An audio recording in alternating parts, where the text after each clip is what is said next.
In a quaint village, I often found solace in the enchanting forest. But today, frustration clouded my heart.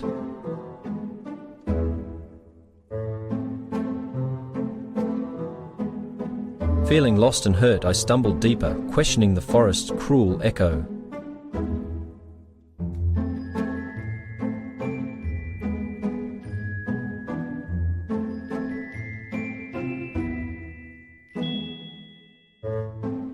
With newfound courage, I decided to change my words and my heart.